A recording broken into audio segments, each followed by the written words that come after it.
it was I had to go get dental work done, and it was a very interesting situation. I had a emergency surgery while I was there, so I'm still healing. I've got stitches in my mouth, but wow.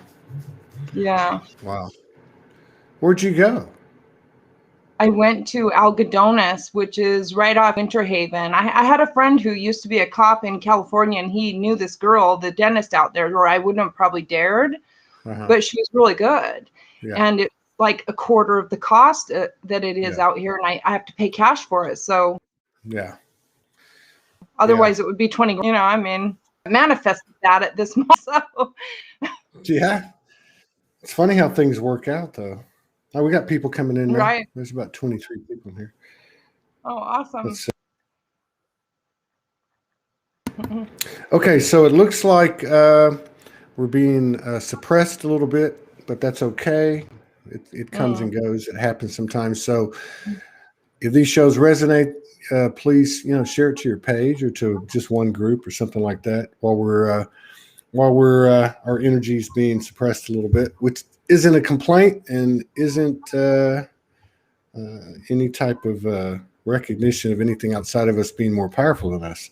But yeah, that, and thank you everyone for your continued love and support and contributions. Allow us to keep doing this every single day, somehow, some way. It just happens, and we're thankful for that. So we have Ellen Red here from Sedona, right? You're in Sedona. I'm actually in Las Vegas.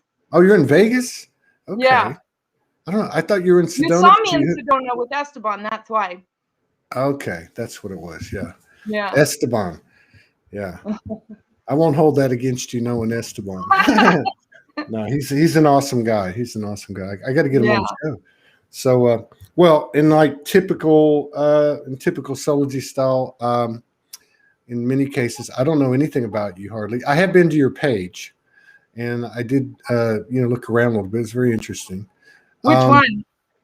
I went to your Facebook personal page, and then I went down the news feed and got a kind of just while I was waiting, and then I did go to the website and to the YouTube, but they both said they weren't there. Oh, the YouTube did also? Yeah. It said I have it right here. Yeah, it said that it wasn't found. Okay, let's see. YouTube, Ellen Red. Let's see. Unless it's the link's typed in wrong, because it says it's not available. But okay. Oh yeah. Yeah, Robert Stern was out there, and I visited him. And that's who I was actually visiting in Sedona. But yeah, okay. Well, Ellen Red on YouTube, and the website right now is being worked on, so that's why you probably couldn't open it. But I have several other pages and groups too. Yeah. So Robert Stern too. I won't hold that against you. I know Robert. He's cool dude. We've connected. He's very cool. Yeah. So we'll just get to know each other in front of our brothers and sisters and see what's happening on the front line of the apocalypse today, January 29th, 2021 at 3:21 in Central Time, 2:21 Las Vegas time, right? I think Las Vegas is Las Vegas. 1:21 Las Vegas time. Oh, you're Pacific time. Okay. Yeah. So when did you wake up, or have you always been this weird? Well, I've always been this weird in the sense that I drowned when I was 4, and I had an out-of-body experience and went to heaven and all that. And I was always a psychic kid, but I had a full-blown Kundalini awakening about 10 years ago, which is where I met my divine counterpart and, went on that journey. Wow. That's a lot said in a few words. I was trying to be quick. So how did that happen? I mean, were you in a meditation practice, or did it just come out of the blue? Well, probably in your own experience that it's sort of like a series of events leading up to it. And then when it happens, it's kabam. I actually all at the same time had really been just kind of like yourself broke down to the bottom of everything that I experienced. I mean, I lost everything. I had my heart literally ripped open. I heard it tear. Wow.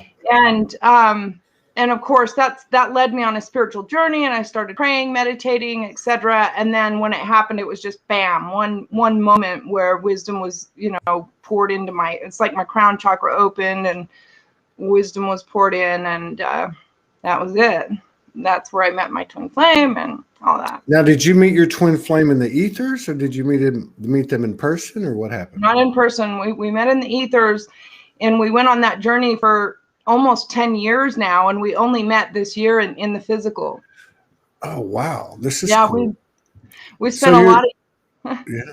So you're 10 years ago, you have this experience, the lead up, the build up, you have this Kundalini awakening. And was it in that moment that you were introduced to your counterpart, or did it happen? Well, I was introduced to him in the ethers on a spiritual level, but I didn't know who he was in the physical world yet. And then about 9 months later, I met him in the physical world, and it took a little while to lead up to understanding that he was the one that I resonated with.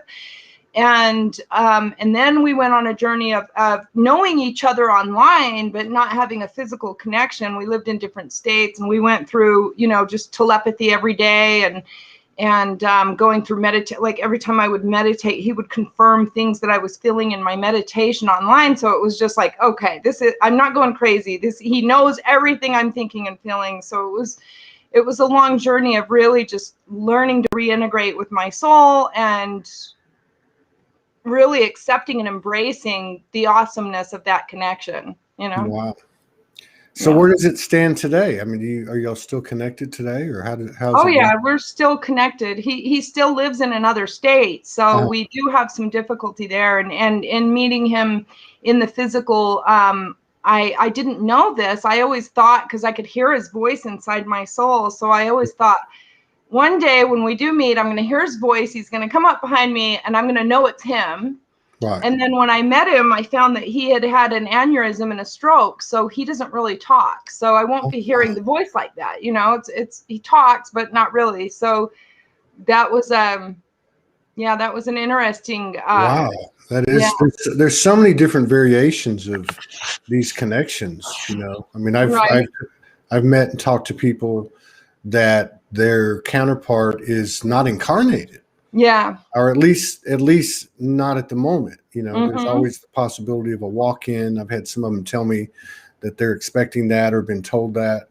But you've actually developed a relationship in the ethers, and then slowly found the counterpart. And I was when you said that about the voice, I was gonna say, yeah, I've heard a lot of people. It happened to me and Morgan.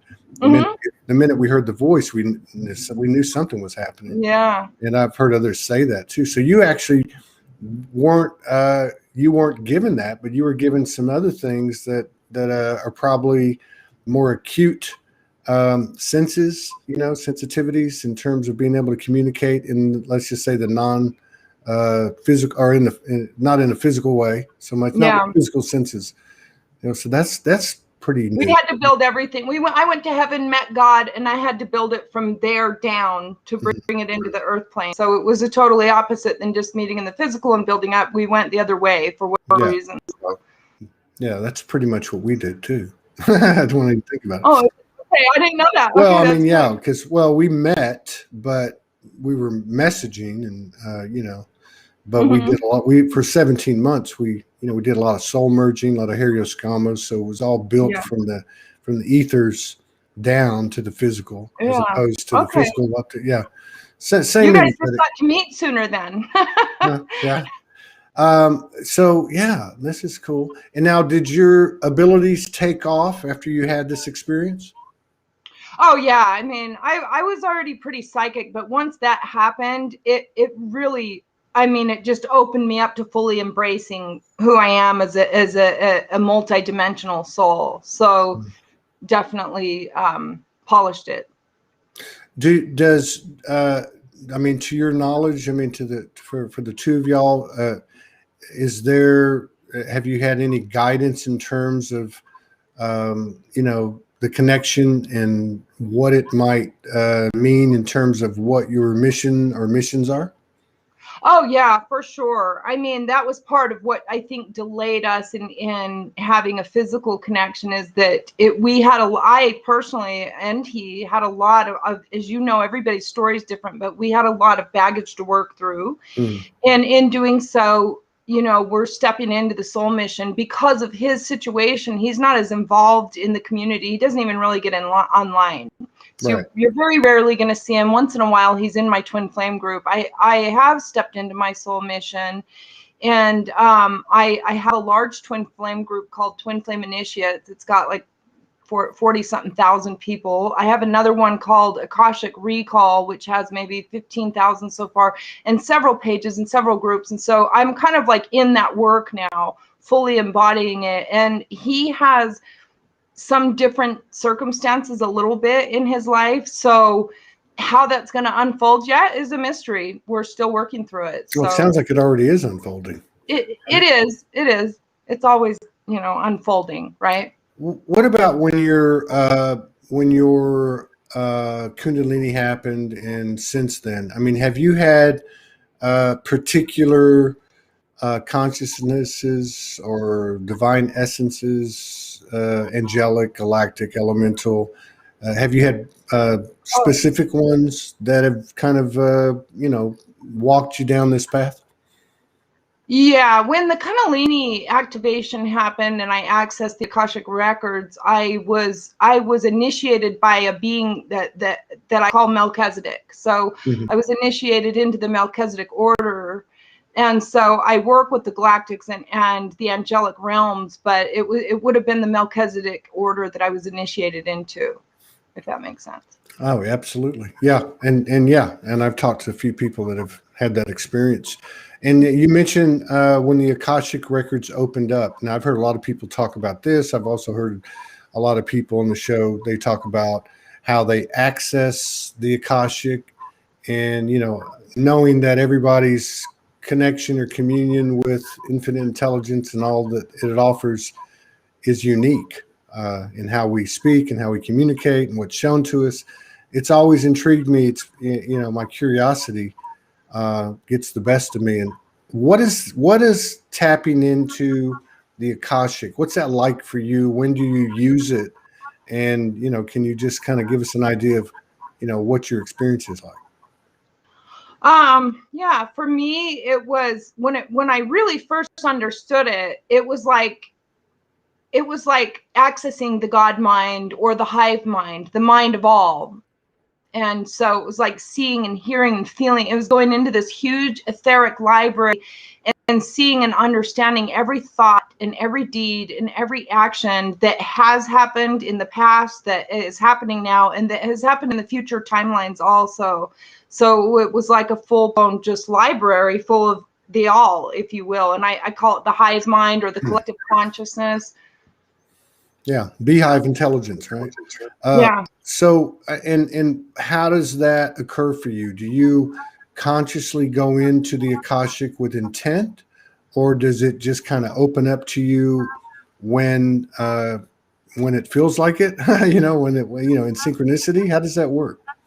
It's pretty much always now accessible to me, but that's through a lot of work, because I've done a lot of work to be able to clear my own energy so that I'm able to access it regularly. But it's pretty much there whenever I want to access it. And do you use it? You're an energy practitioner, right? Mm-hmm. Yeah. Do you utilize it in your sessions? And how do you use it? How do you use it? I do Akashic record readings for people, and so I use it just in sensing where their energy is and where they're at in their ascension level or spiritual growth. I use it also to tap into their past lives and into their starseed origins. So I've been getting a lot of guidance from the Galactics lately to really help people to understand what their galactic origins are, because a lot of souls and starseeds have lived multiple timelines on different planetary systems. And so it's kind of like when you're doing soul retrieval in your Earth life, you have to go back and remember all these things that you experienced and make peace with it and that kind of a thing, right? Shadow healing. Well, it's the shadow healing on a galactic level to help them to really tap into different lifetimes and timelines in different planetary systems also, which is done through accessing the Akashic records. Yeah. And how, because I know people have brought it up, and, again, I know everybody's experience is different. I know, for instance, like in my situation, I have had a lot of, especially early on, had a lot of what people would call past life memories. Yeah. And then other types of memories, whether it's a, kind of a regressive format or a progressive, forward type of format. A lot of things pop in a lot of different ways. But I've heard people say a couple of things. One, I really want to know what my galactic origin is, or I was told what my galactic origin is with some significance. What is the importance, in your opinion, from your perspective? What is the importance or the significance of knowing your galactic origin, and what comes from that?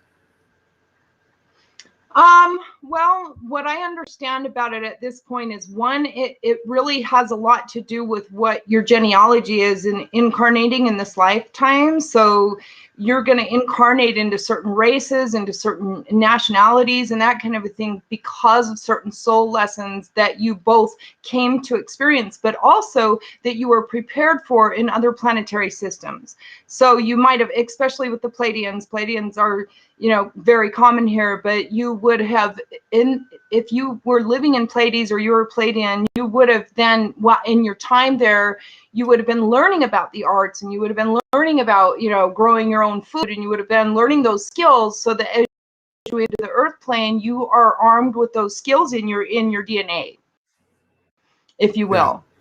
Yeah, and it makes a lot of sense to me. I mean, I've resonated for a long time with the there's as Franco de Nicola explains, there's a human incarnation lineage, or let's just say earth life lineage, and then there's a soul lineage. Yes. Maybe contained within that soul lineage is a galactic lineage. Yes. There does seem to be a link. There does seem to be a link between the galactic lineage and the human earth incarnation lineage, which makes sense, because we know one way or the other, depending on, the narratives may sound a little different, but that we are a universally seeded planet, and made up of a lot of different lineages, within our DNA and so on. But for someone like, okay, just as an example, you want to play a little bit? Okay. Because I sometimes I go into these with the energy practitioners just to kind of get a feel for what they do and how it all works. Mm-hmm. I know that energy practitioners, the ones I've pretty much talked to, have basically said they open up their field fully, and then ask the client permission to, if they will open their field and to whatever level of comfort that they can, and then the games begin. But in terms of and I would imagine that everybody's different in terms of who you sit down with. But if somebody like for me, I can feel certain galactic lineages. Just give you an honest, an honest assertion of it. I don't feel, what am I trying to say? I don't feel like any particular star system was my birthplace. Mm-hmm. I feel multiple different, I could name them, but I'd say probably 6 or 7 or 8 different star systems or star species. I very much know I have an aspect. Yeah. Some of those I've connected with to greater degrees than other ones. But is there one single, from your perspective, is there one single star species origination in our lineage? No, as far as I understand, you would have been birthed and born in the angelic realms, which would be even beyond the star systems or the galactic systems, if you will. I don't know what you would call that place, but wherever source comes from. I get that. Right? That's how I feel, and I don't know what I would call it either, but because I've asked before and been shown as well. But I always wondered about that, and it makes me wonder too, if the old, let's say the old, probably more dominant school of thought, regardless of what end of the world we come from, is that you hear a lot of, Mother Universe took a breath and everything was happened in that moment. So everything happened at the same time. Right. But hearing, like, your description and some other people's, and listening to other people, that come on the show and otherwise, I often wonder, for instance, were some souls birthed here on Earth, as an example, and others, came before? It's almost like there's a linear or chronological aspect to it. And I'm not saying there is. I want to know what your perspective is.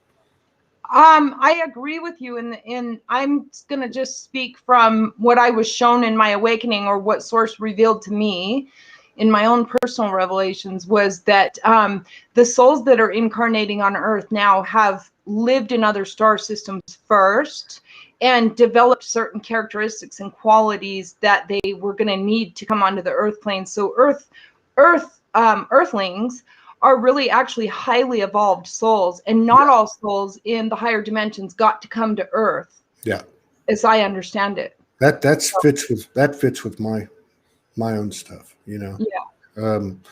There does seem to be, and I'm not saying this because people have written about it, but there does seem to be, people call it first wavers or way showers, but there does seem to be kind of a I don't know, what would you call it? I don't want to say an elite force, because I'm with you. I think everyone that has come here or that is here is absolutely a highly evolved being.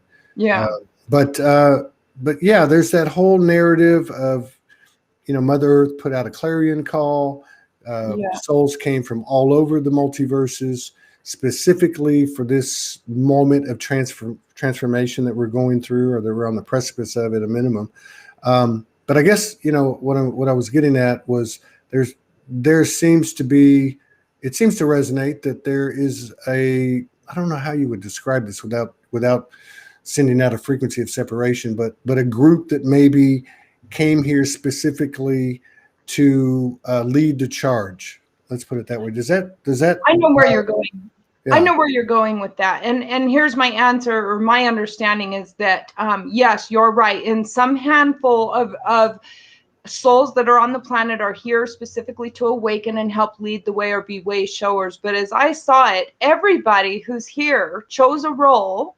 So I'm going to use a negative relative that I have, and I won't say who, but a person that's hard to work with. They're very maybe mentally ill or something like that, but they chose that role. It's kind of like playing out a movie. We came to play out this movie, and they, as advanced of a soul as they are, chose that role to help the rest of us awaken. So their role is no less important than yours or mine or a way showers or anybody else. We're all actors on a stage at this point.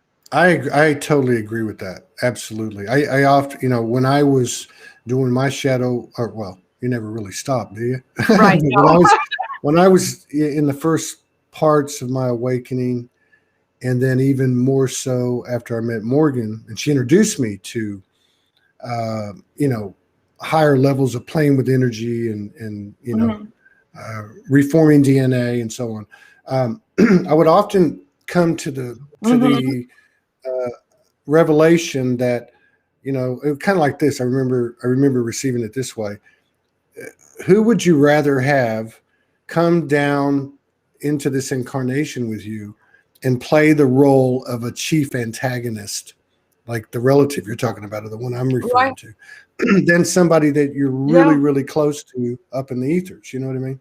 So that always kind of leveled the playing field.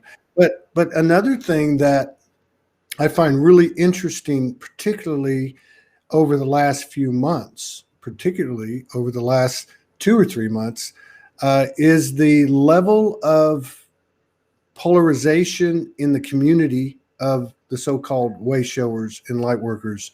The expressions and projections, which I am not going to, debate with anybody, but they're obviously not unity consciousness, not judging, just observing their separation. Separation is separation, and unity consciousness is unity consciousness. But what I'm getting at is, what's going on with that in your opinion? I mean, like, why is it that people are choosing sides? One of the things that I saw on your page reminded me of a meme I put up about 2 or 3 weeks ago, which was very interesting in the response. And I said, the Great Awakening has nothing to do with politics. Yours was a little bit more explicit. Really, actually, more Oh, my style, more I my.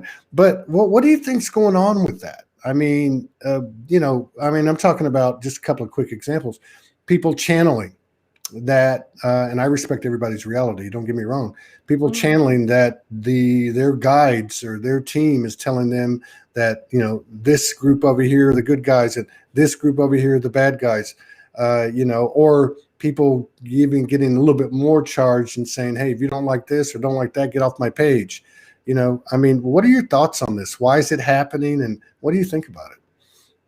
Well, it's all a polishing act, it's all a polishing act. And sometimes, as you know, that in order for your evolution to happen, you had to have people shut the door on your face. Mm-hmm. That was part of your evolution. So it's not necessarily even a bad thing to shut the door on somebody's face sometimes. It doesn't mean it's an eternal thing. It just means that at this particular timeline, I don't want you around me, and that's okay. That's what you need to do sometimes in order to, hone in on your own soul work and your own soul mission if you guys aren't quite on the same level. So I wouldn't say that that's necessarily a bad thing. Not that we want to go around and have conflicts with anybody, but there are times that it happens, and you have to honor that. That's, you have to know when it's just time to cut the cord there. But as far as the polarization within the lightworker community, I think that a lot of that is also coming from the fact that there are layer upon layer upon layer of levels of ascension and evolution. Yeah. So people or something like that, and they'll think, "Oh, I had a Kundalini, and it's only one part. They've only tapped in. They only got a little taste yet, and there's more. There's always more for all of us." So it's like dipping your Go ahead. I'm sorry. There was a lag. Oh, I was just saying, so we have to continue to stay humble and reverent in ourselves so that we remember that we too are always evolving, but that's where they're at. And I think that Tony Robbins once talked about that, and he was more talking about it in your business life, but where, you want to surround yourself around people who are ahead of you and people who are behind you, so that one hand can reach up for and the other one you can reach down and lift somebody else. And that's really what we need to do. And it's a process. So but there's time. Great. Sorry, go ahead.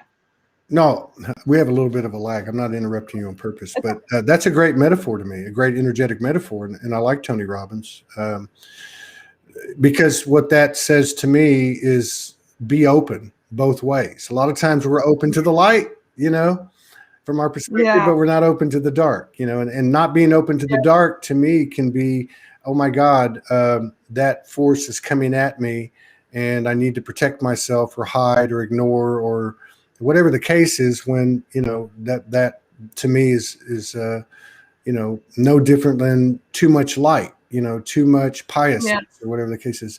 I like what you said too, because it reminds me of like, you're dipping your big toe into this giant multiversal ocean through one experience, which is actually connecting you and opening the third eye and opening, your senses.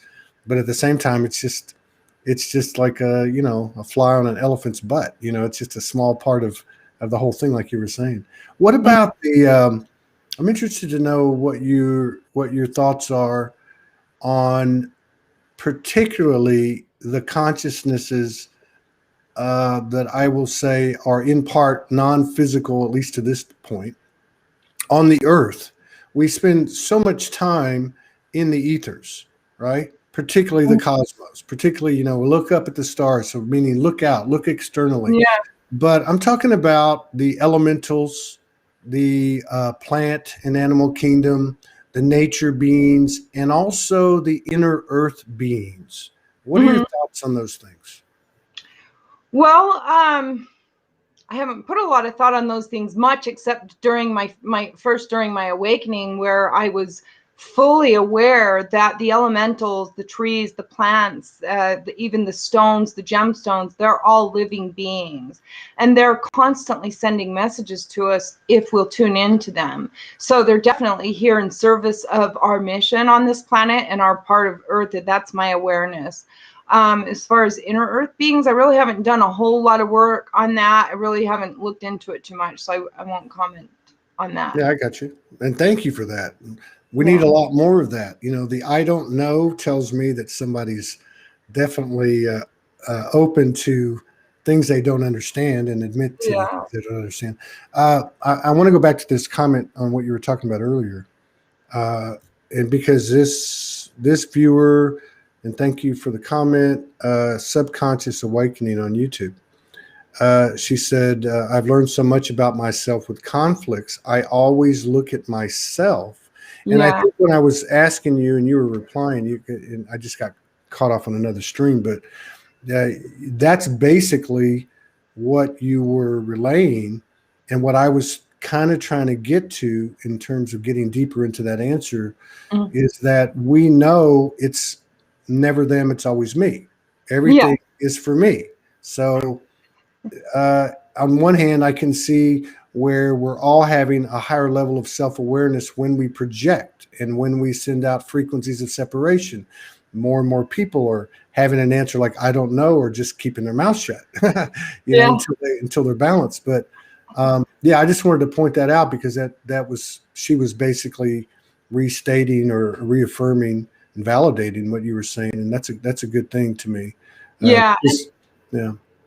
And then I just want to add this in there because I do work with a lot of people that are going to see this or in the twin flame group. And so they're in those dynamics where maybe they're still unhealed divine masculines or feminines. And so there's a fine balance between you taking accountability for you and then you knowing when it's somebody else's problem. And you need to be able to decipher the two, because it's not your problem if somebody's beating you and throwing down the stairs. It's your fault that you stayed there. But you need to be able to differentiate. And so I just wanted to throw that in there so that people aren't getting confused on that, because you don't want to take ability for someone else while they're doing something. And I don't want to open the door for violence in my life. So if they're like that, I'm closing the door. Then I can do my inner work and figure out why I was in that situation in the first place and change the timeline. Yeah, that's a very good point. And I think that's been part of the evolution over the last few years of empaths. It's so hard to not use terms that label us, but what I'm trying to say is there's been a kind of a uniform characteristic, because if you came into these groups, and you probably know this because you know of your history, but I came into these communities probably late 2013, and there was a lot of empath groups, a lot of empath support groups, which was essentially, you don't see them like you did back then. You don't see them today, because essentially at the time it was kind of an energy of, why is it that I feel everybody's emotions, and why do I go into a building and I hear everybody's voices, and really to put it in just simpler terms, why am I feeling all this energy that's not mine? And then of course the stories of the empaths, being in relationships with narcissists and so on and so on and so on. But there seems to be like a turn in that where the empath characteristics or attributes were once a weakness are now becoming a strength. Does that make sense? Yeah, it does make sense. It's just that the empath and the narcissist are the same energy on two polar opposites. Exactly. And until you heal and merge that in on both sides, the empath's never always innocent and the narcissist is never always guilty. It's a polarity thing that has to be healed from both angles. So when an empath is with a narcissist, they have to look at themselves to find out where are they going wrong, if you will. I don't like the word wrong, but where are they? What are they doing to cause that situation? And at the end of the day, as they work through that, they'll find the code or the key code, right? The light code will get activated in them, but it can't get activated until they do that work. Yeah. Yeah. I think it's a great template. Really. I mean, I know it's caused a lot of confusion and pain and suffering over the years, but I know I don't do a lot of session work, but I when I'm called to, which is mostly, going back, a few years. But one thing I would hear a lot of was, I'm living with a person who's, essentially, for the sake of the discussion, a narcissist. I'm an empath. I'm a nice person. I would never do that. And we all know the story. We were a doormat. We, try to communicate with them on an irrational level or whatever, all that stuff. But it would always come to me. This is probably why I can't be an energy practitioner, because everything seems like a simple face it or not thing. But like I always seem to say to him, do you feel like you are that, in other words, do you feel separate from that energy that you're describing, that you cohabitate with, or that you're in a relationship with? And always the answer would be, yeah, I'm not like that. And to me, that was always, and this is on a personal level, but to me, that was always the perfect new opportunity to find that integration point between two polarities. So maybe that's part of one of the bases of our transformation is converting that narcissist empath, because I mean, it's everywhere, isn't it? It is. But see, you have to be first willing to step out of that archetype of being a victim. And I think a lot of people aren't ready for that, because victimhood gives them some level of comfort for a time until they have to grow through it. So when you're a victim, you get to blame the whole world, and then that way you don't have to be accountable to actually change heavy duty things. Shadow healing isn't easy. Right. So having to change it takes a lot, and that's that big stairway to heaven that you have to be able to climb those steps, because otherwise you're going to stay stuck there, and that's a problem. Yeah, exactly. That's right. The universe doesn't let you flatline. No. It just doesn't happen. I tried a few times. It didn't work. We all did. We've all said, "Get me out of here, please." Right. So, like, in terms of in your experience, the cultivation and expansion of our higher sensitivity skills, abilities, to include connecting to higher self, multidimensional, astral traveling, bilocation, telepathy, the 6th, 7th, 10th, 12th senses and all that. How does a person do that? How does a person broaden their awareness and those things that come with it? Well, obviously it's already built into your DNA, and it's already part of your soul design, but everybody's at different levels. So how they're going to do it's maybe a little bit different, but obviously meditation and prayer is the biggest key. Getting in nature, and I'm sure everybody that's come on your show says this, because the truth is the truth is the truth. Yeah. Meditate, pray, trust your intuition, learn self-love. That's the biggest one. Self-love is the key to turning your whole life around, and really tapping into your higher senses as well. Because when you start to love your soul, you start to recognize your soul, and otherwise you're kind of off running around avoiding it, and then you can't tap into its abilities. Yeah, exactly.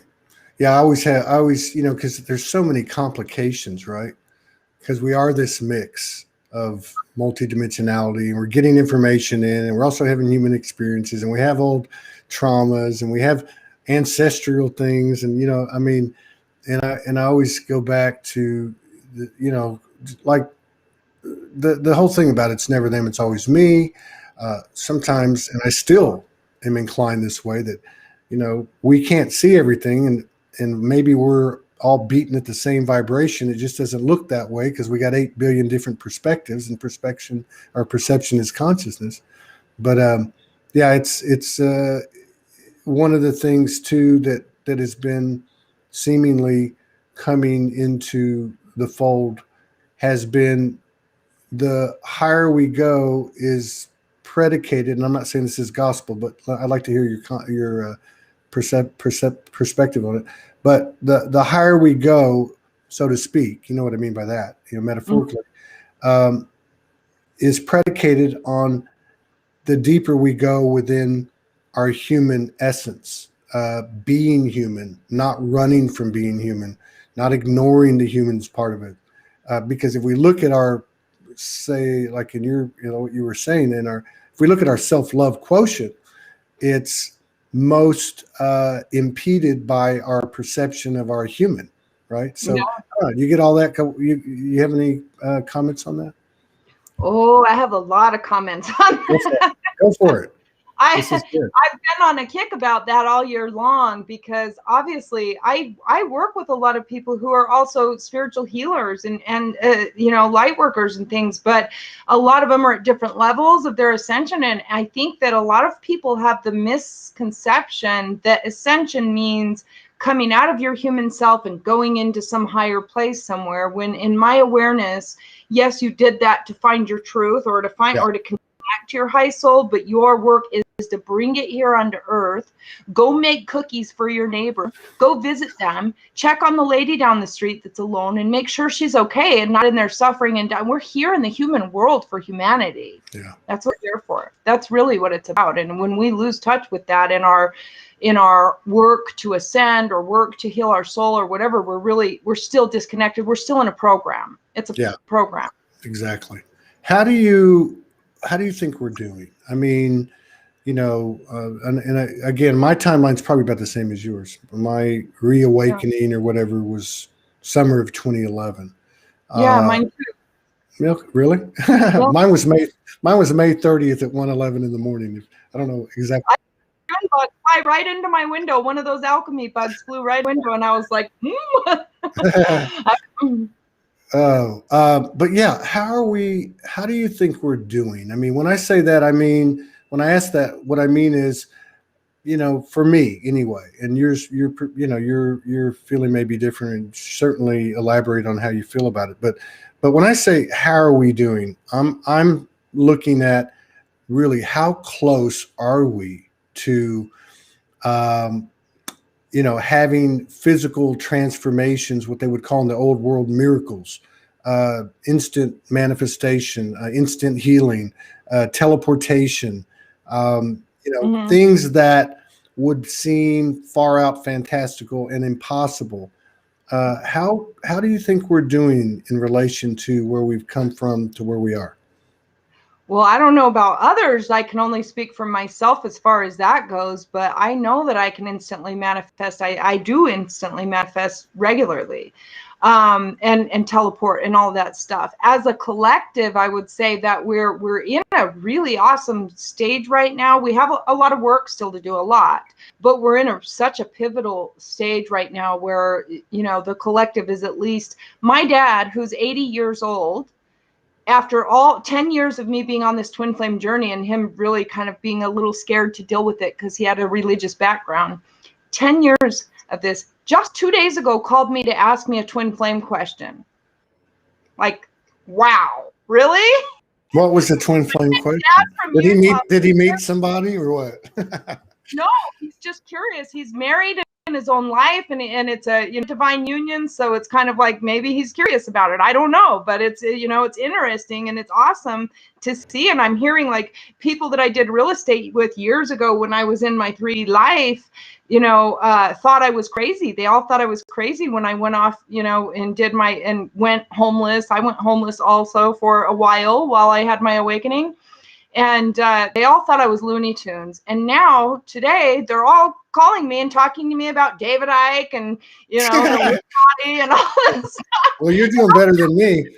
Yeah, it sounds like, we woke up around the same time and had a similar thing. I was homeless 2 years, and I was told I was crazy. Of course, everybody here has been told that. And, but I don't have them coming to me yet. I've had a couple of my kids come to me and say, what's going on? That type of thing.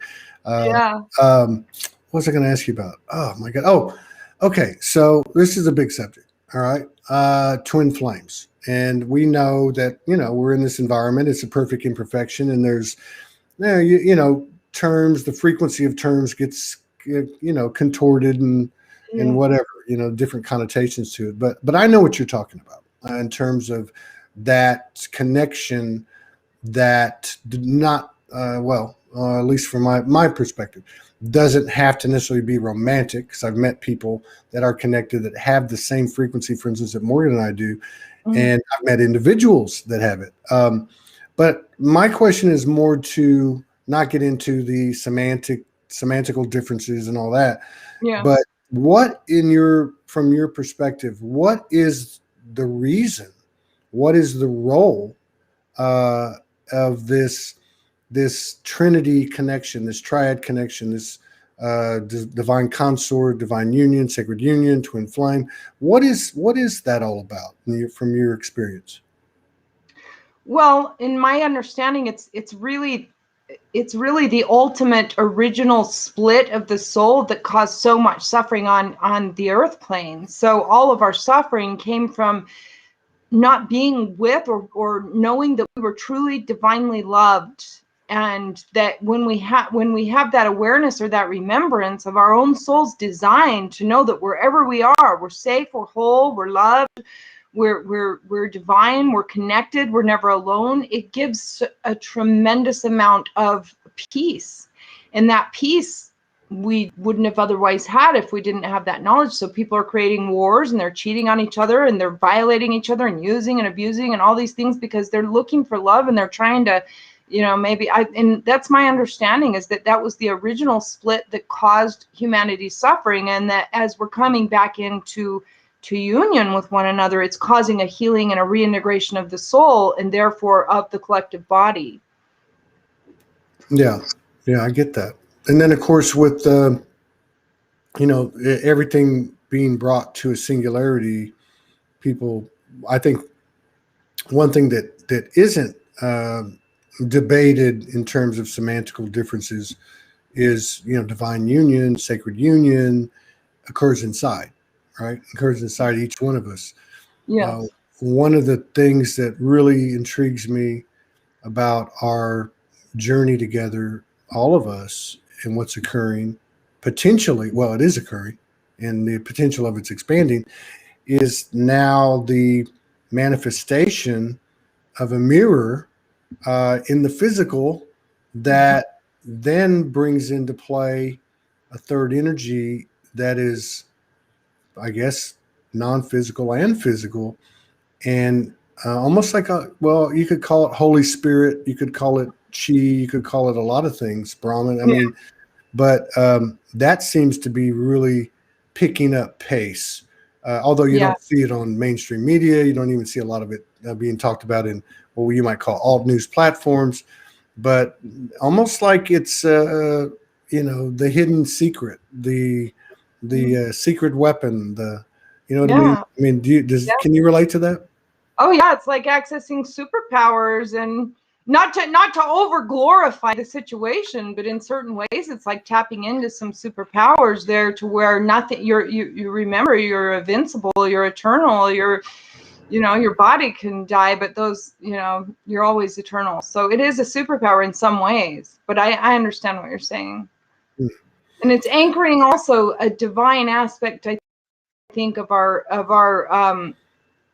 higher selves. It's anchoring into the planet so that we're not living in our low frequency selves. Yeah. Wow. Well, I've really had a lot of stuff come in lately in regard to, because our number 2 hashtag at Soulogy is "the human is the hero," and that has so many different meanings, like everything does, really. Especially as time goes on, you get some download, and a year from now it means something totally different, and a year later it means something totally different. But the human, what I've been feeling is the equality of the human aspect with all of our, I'll just use this on a personal level, like all of our oversoul aspects. So whether it be a Syrian aspect or an angelic aspect or anything else, I just feel like the human aspect of us is becoming, on one hand, more going deeper into itself, and on the other hand, on an inverted basis, becoming more expansive and more alike those things that we've connected to that woke us up, that were non-physical. Yeah. Do you have any thoughts on that?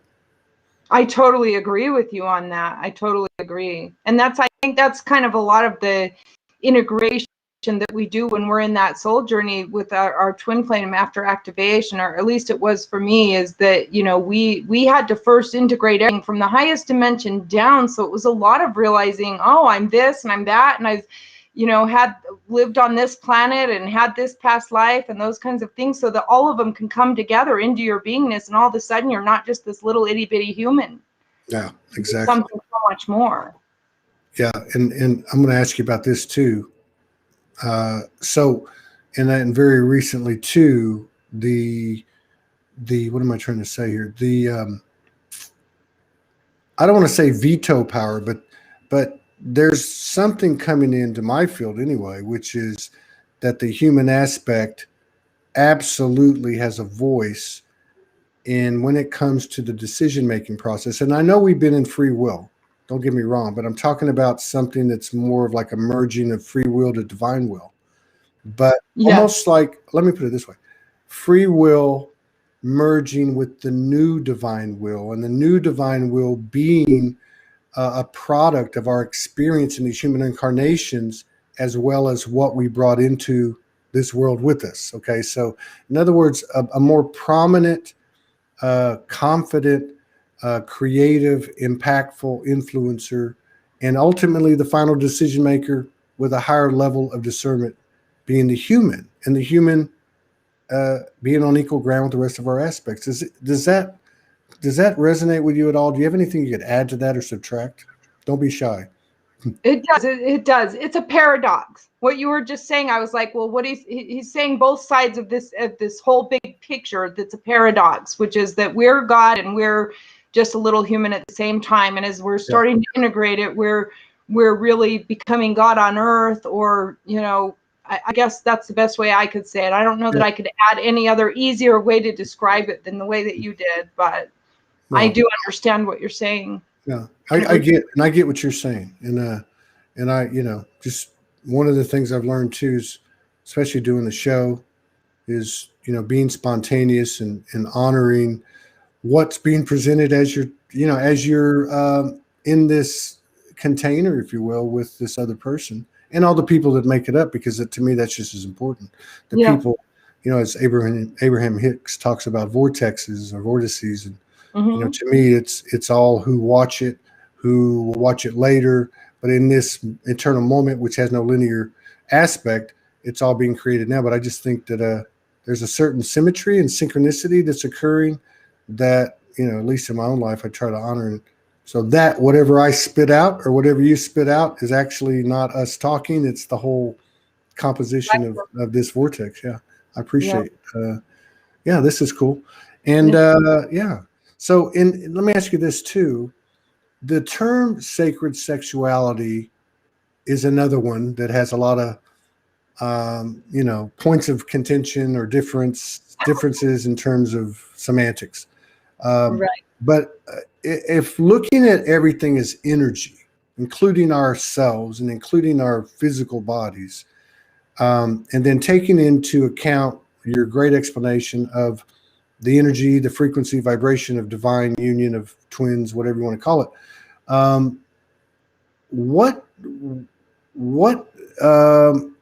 does that relate to the sacred sexual vibration? The what might be, and this might be a weak attempt, a futile attempt to describe it, but the fusion of the non-physical and the physical power source of the hybrid human. Is there a relationship occurring between sacred sexuality and the expansion of, let's say, this Trinity frequency, divine union frequency? And if so, what are your thoughts on it, and what's the potential of it, so on? Ooh, you're walking me into a trap here.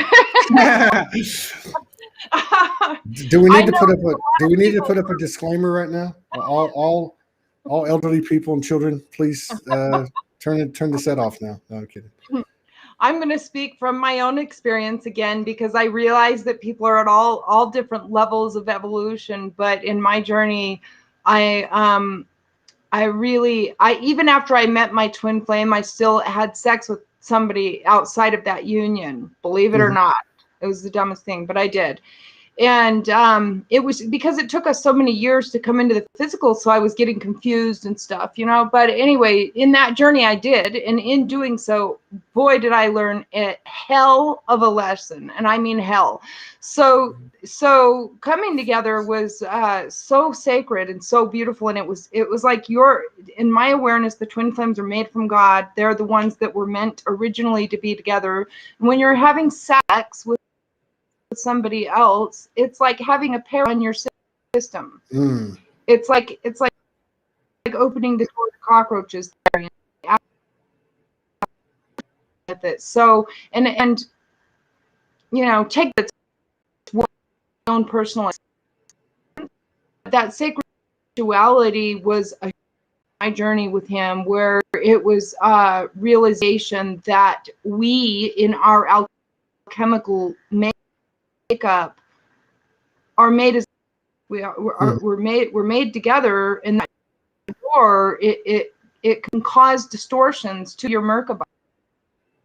It can cause your Merkaba to get distorted, and so that was what happened to me. And I had years again until I realized, wow, of the power of that other energy being in my union when I was already brought to union with somebody on a soul level. Right. It's very, very, very hard level.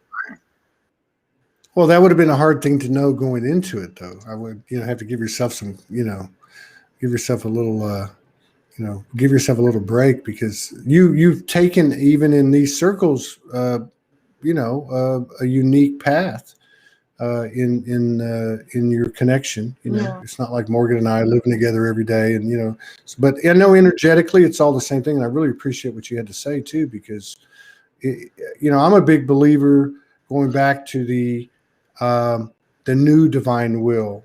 A lot of people talk about we got to return to original blueprint.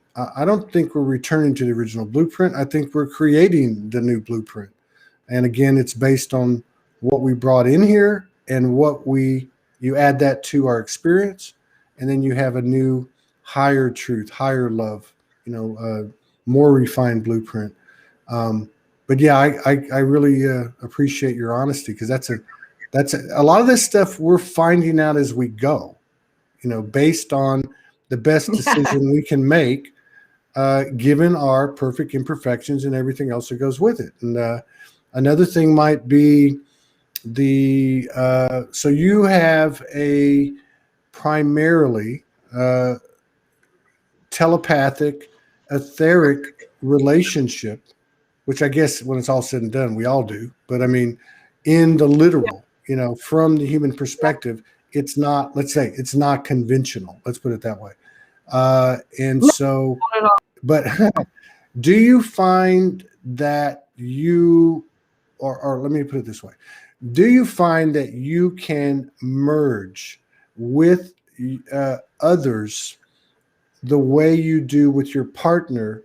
Or is there a certain place or level, or even if you want to, you just can't go past with anyone else? Does that make sense? Oh, she froze. I think it's getting too hot in here. In and out a little. Yeah. The last part. I think it's the energy. Let's just see if we can pull the energy back. Do I have that connection? Yeah, you're cutting out too. Okay, you back? I hear you now. You back? What the heck? Okay. All right. Well, we got 58 minutes and 26 seconds into it. We'll have to do this again sometime. And oh, you're back. Okay. Well, we're in and out. It's like that.